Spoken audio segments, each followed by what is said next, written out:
And we're trying to do it as amicable as possible. We're trying to do this as peace and positive as possible, because we understand how this would affect one of the largest economic hubs in South Carolina, Hilton Head. Whoa. All right, Chief. Sid just laughed, because I'm going to tell you why. That is our favorite place to go to. My parents, that's where they used to honeymoon. We grew up around that area. Hearing this is crazy, because we were just talking about Hilton Head on the way here. No coincidences. Wow. Break that down for us, Hilton Head, because that landmass, Europeans, they love being in there. They love stealing that land. Why is that landmass so important? So let me break it down to you and how all of this plays a part. Wow. And again, we're not trying to disrupt anything. We're still workable. Yeah. So when you say the Hiltons, Paris Hilton and the rest of them, they have a history that spans. Their wealth is based on Yamassee. Their wealth has been dependent on that, because Hilton Head is named after one of the Hiltons who fought and enslaved the Yamassee people and said, we got it covered on this end. Oh, that's your land. And then inside of that, you have Beaufort. Yep. Who was Beaufort? Interesting. Who was Hampton? Who was Barnwell? These are the counties that are named after the generals and people who fought against us, who enslaved our people and was given, quote, the land. Barnwell, Hampton, the only one that's not that way is Allendale. Allendale isn't named after one of the people who fought against us. Matter of fact, we have a great working relationship with the Allens. Wow. But that's the history behind it. The Hiltons were one of the ones who enslaved the people. And now it's a major tourist location. Yes, sir. It's a tourist spot where the wealthiest people in the United States come and buy land. We're fighting right now a land developer on behalf of the Gullah Geechee people. Whole nother conversation. I was going to ask you about that next. Oh, Chief. That's a whole nother conversation. That will take a whole nother podcast, brother. Crazy. I promise you. That was just I promise you, because I would have a lot of people pissed off with me with that one. Yeah, I'll save it then. We are now helping the Gullah Geechee now try to maintain and save land that has been purchased by a developer who wants to come in and disrupt burial lands, sacred places. This is what they do. This is what they do. You get what I'm saying? Yes, sir. But in order for them to accomplish that, they had to first do what? Write us out. Because that statute is living. That can't be changed. That can never be changed. There is nothing they can do about that. And we've had to play chess to understand the dynamics of the disruption it will cause other people's lives. So we're asking people who live in these areas, hey, help us figure out a solution to this. Because is it right for our land to be taken from us? We exist. We're still here. Authors are writing about us. Denise Bossy, Chester D. Prater, Stephen Hahn, they write about us. They say, hey, these Yamassee people are still here. But that's what that is about. That's what all this has been about. The land. Go back to the original conversation. We are a chess piece. We are a political identity. Our history has been obscured from us for a reason. It is more mutually beneficial for you all to say that you are African American. And I can promote the Gullah Geechee history, because as long as I'm promoting these histories and keeping you away from this land, you have no rights to that 40 acres and a mule you keep begging us for. As long as you keep saying you are something without proper knowledge and history and information, you can't argue. You're not from here. Only the original people can argue this land. So now there's a reawakening again that we have to do, because we're like, hey, all you that are saying Gullah, you're not all Gullah from Africa. Angola. There was a group of people just coincidentally called the Wali, spelled G-U-A-L-E. If I add an A to that, the same way they changed the word Yamassee in South Carolina, because now we're no longer Yamassee in South Carolina, we're Yamassee. They put an E there. Seen that. But if I take Gullah, if I take Wali, G-U-A-L-E, and add an A to it, what you got? Gullah. Plain and simple. Paper genocide. Paper genocide. We talked about that last time. Now let's add what? Geechee. Yeah. What is a Geechee? People say, oh, they was rice eaters. No, stop. It's a Hichiti word. Ukichi. Ukichi. Ukichi. Your water. Our water. Water. Where was the Gullah people located? Next to the water. Water. You can see that today. You can see it today. To a Hilton Head. In the Ukichi. Yeah. Ukichi. Phonetics, time, it changes. You see? Yes. But they have our people. As long as the Gullah people who have not identified their Native American heritage and their bloodline, and a lot of them will tell you, yeah, my grandma was Indian, but you're proclaiming to be African. West African. Yeah. So as long as you're arguing, and again, not everybody, a lot of them do have African ancestry. A lot of them do have that. I'm trying to figure out why are you running then from the Oyotunji? There's an African village there that they're from Africa. They have a sovereign land there. The king, who was my good friend, one of my best friends, just died. He just got murdered a couple months ago. Why aren't you going there and celebrating with them? Because their African culture and tradition don't match up with the Gullah Geechee.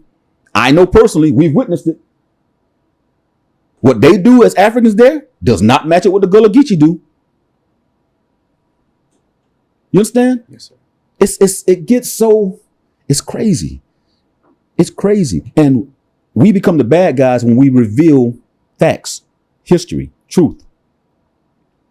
I pulled out on Instagram, again, Yamassee Tribe, a slew of documents. I went live and pulled the documents out where colleges, universities are saying exactly what I said.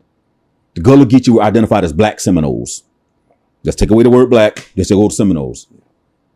We have Gullah Geechee historians who will tell you how the Yamassee came and saved them. So I told you again, we can go deep, and I'm just skimming on it, but I don't want to jump too hard on the Gullah Geechee people because, again, when you've been told something for so long and you accept that without any other further knowledge or investigation, I get it. But now it's the time to investigate. We're no longer subject to being ignorant for no cause. That go for our sisters, our brothers. You no longer have a reason to be ignorant. If you do, you choose to be. If you take an aggressive stance on information that's new to you versus just going out and read, then that's what you choose to do. If you want to defend something and don't know what you're defending it for, that's just because who you are and your character. And most of the time it's because we have been programmed to fight for something and we don't even know what we're fighting for. And because once I learn who I am, once I finally get a grasp of this is who I am, how dare you come and disrupt and give me some more information and tell me other than that? So we get a lot of slack from people saying, well, that not everybody is Yamassee. You're saying everybody's Yamassee. No, that's not what I'm saying. I'm saying when you look at the root word of Gullah and you're just coincidentally in the same place of a tribe or people called the Wali, who just coincidentally happen to be a part of the Yamassee Confederacy. When you look at the words, you look at the location, when you look at that place that you are in the Sea Islands and all that was a part of the original Yamassee reservation, according to the statute at large, 1 + 1 equals 2. Not no damn 8. Indeed. You get what I'm saying? Yes, sir.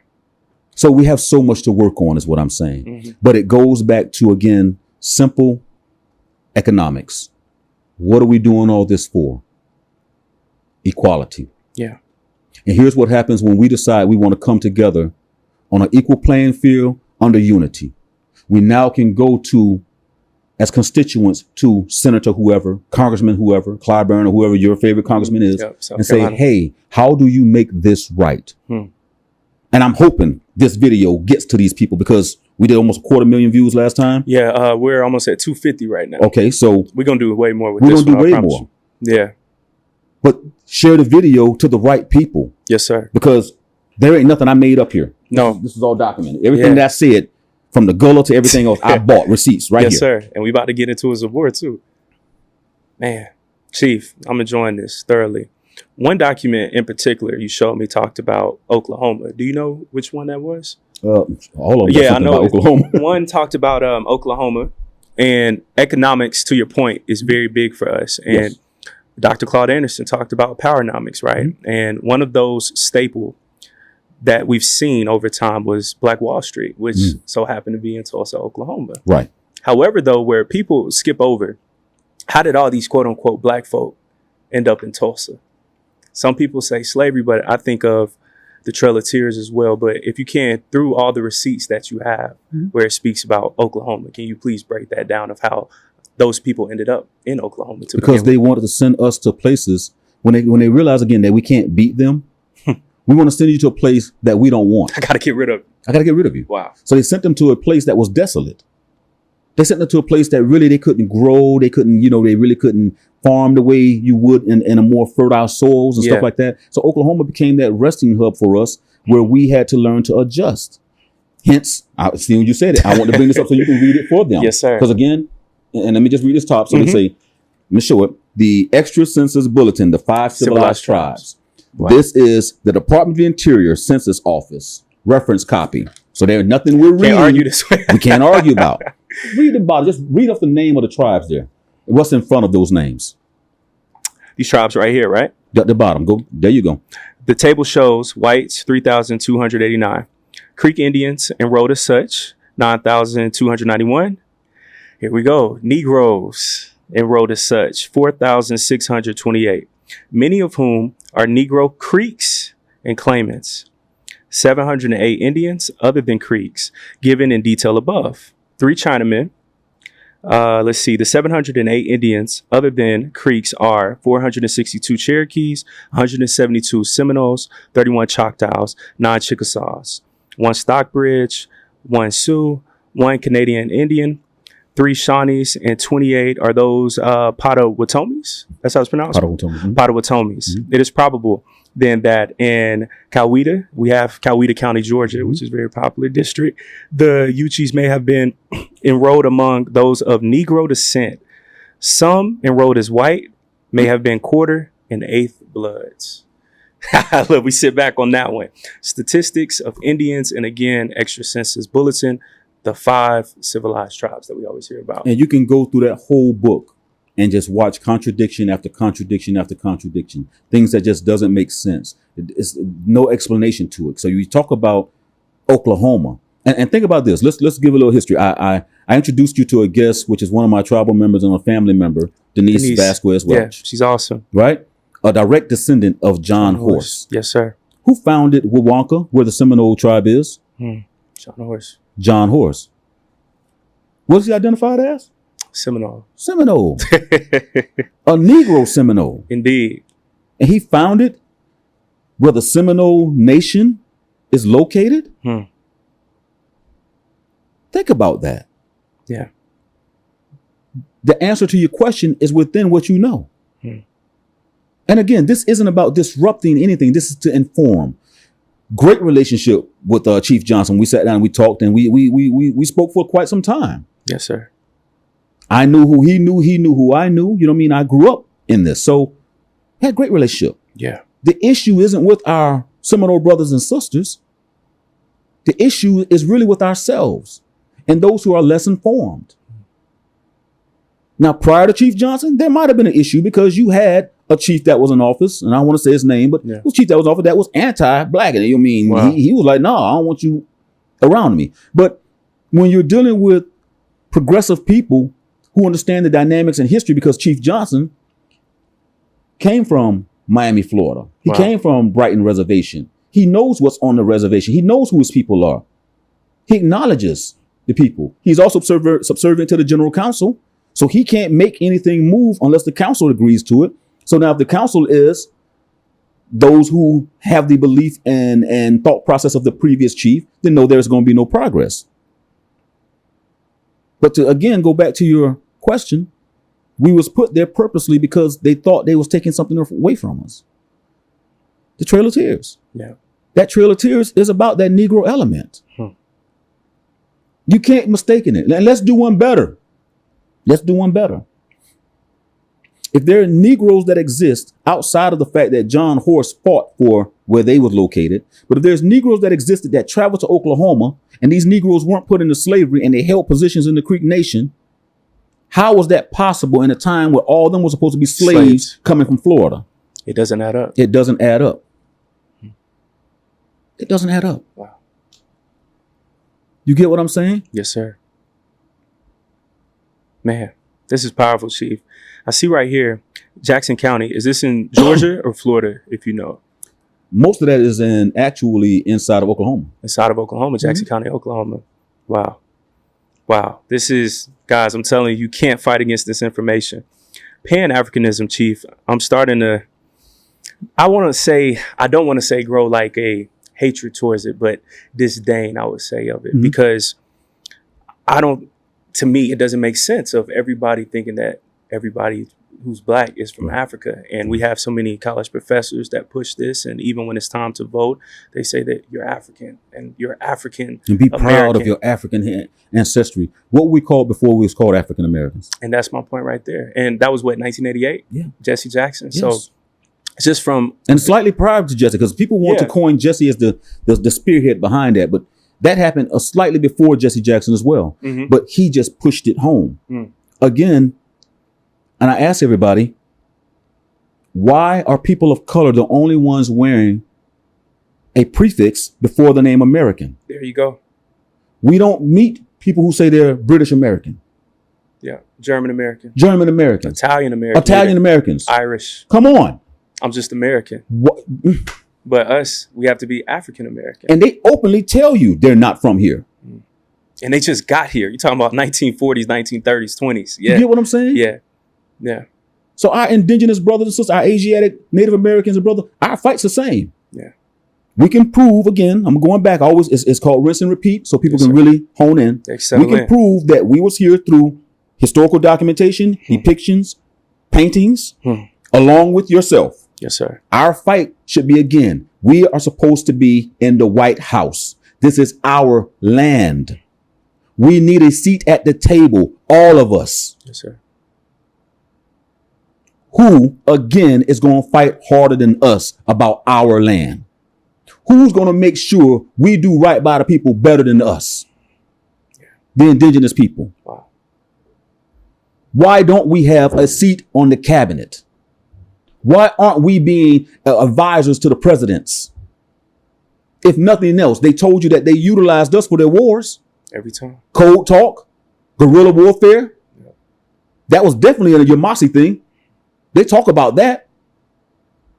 Camouflage, war paint. That's Native American indigenous people-ish. And they use those tactics till this day. Yeah. Come on, brother. Special units and all that. So who's going to teach you best? Hmm. Who's going to have the interests of this country better than us? And we've already accepted you. You consider our white brothers and sisters, our blue-eyed brothers and sisters, however you identify, because I don't want to make this race. Yeah. We are human beings at the end of the day. But who best to have on your side? You can't keep ignoring us and talking about you're fighting for your country, but then openly tell the history books, we took it from these people. You're not saying I'm fighting for our country. And I'm fighting beside the Native American people or the African American people, however they want to identify. But you're not having these conversations. And this is why we're going to continue to be in the turmoil and issues that we have until our ancestors get what they're owed. Yeah. We're going to continue to be in this situation. And until their children step up There you go. and recognize who they are, Yeah. they're going to continue to go through what they're going through because you're not honoring them. And stop all this. Everybody want to be a chief thing now that you know who you are. That's disrespectful. Yes, sir. Chiefs are servants. Once you find out who you are, stop naming yourself a chief.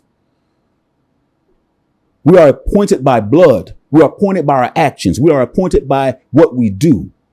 Responsibility. It's the responsibility. And I don't want to harp on that. I just want to say you're that. not, But Chief. You good. no, we have to start coming together. And again, understanding the power that we wield in unity, not just as black people or black indigenous people or indigenous. I can't never say this word. Autochan. What's the word? Autochanis. What's the word? Autochanis. I can't don't even think I heard of that one. See, Yeah, have you heard of they that use word? this. They use this all the time now. Autonomous or something like that. But however you want to identify is the point, because you have those who are they're the smartest of smart, and they'll Come up with something. Yeah, they'll be like, well, brother, they In actually today's blah blah time, blah. too. And Yeah. Chief Everybody should know. has a label Oh now. my God, because Yeah, I everybody know. want to be smarter. You want to get on Instagram and you want to get on YouTube, and now you want to be the smartest person in the That's comment right. section. All right, cool. The point still is unifying. Yes, sir. The point is unifying. Yes, And sir. inside of this interview, I've highlighted all the ways we can do it. I talked about Cahokia Coin, Cahokia Mounds, right? Cahokia represented the trading place where we all went. It was a central location that we went to trade and barter. So that's why we named the coin Cahokia Coin, right? Yes, sir. I talked about all these different things that allows us to have that freedom and being able to come together and unify. We have no more excuses. Yeah. And we have no more excuses because now we live in a world where we all just voted a man that we trust in, a man who has disrupted the system for years.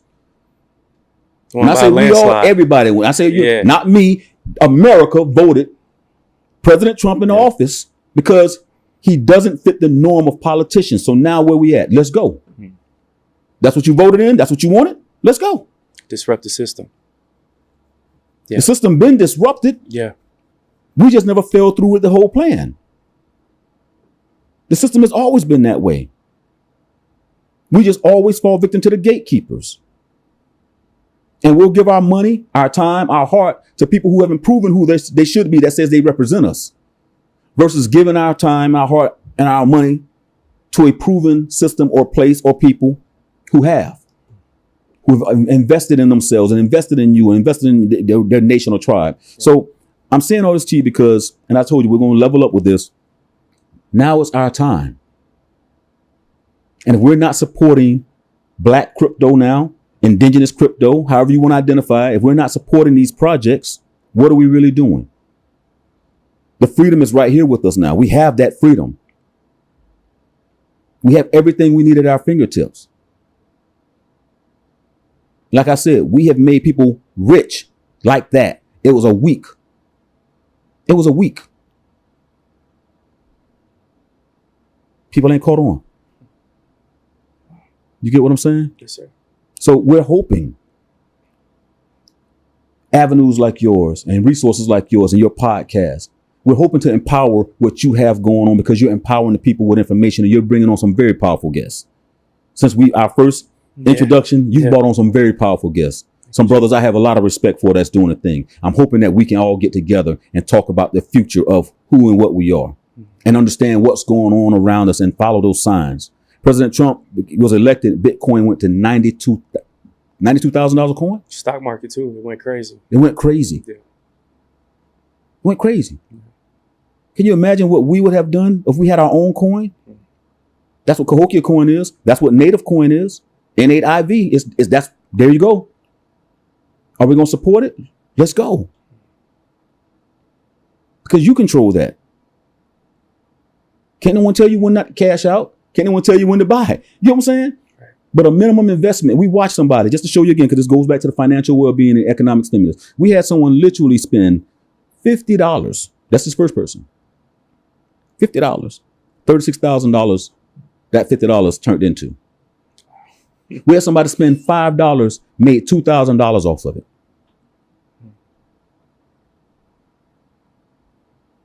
Do we need the federal government to survive? No. It's not illegal. We literally are now able to print our own money legally. And we still ain't did nothing as tribes. So if you don't get anything else throughout this whole interview, circumvent everything else I said, get out your feelings about the identity of the Native people and indigenous people. That's not me, that we've already proven. That's not Chief Se'khu and the Yamassee people. That's history. Get out your feelings. Listen to the message of your brother and understand now nations, tribes, federally recognized and not. You can empower your people and take care of them the way you want through your own efforts.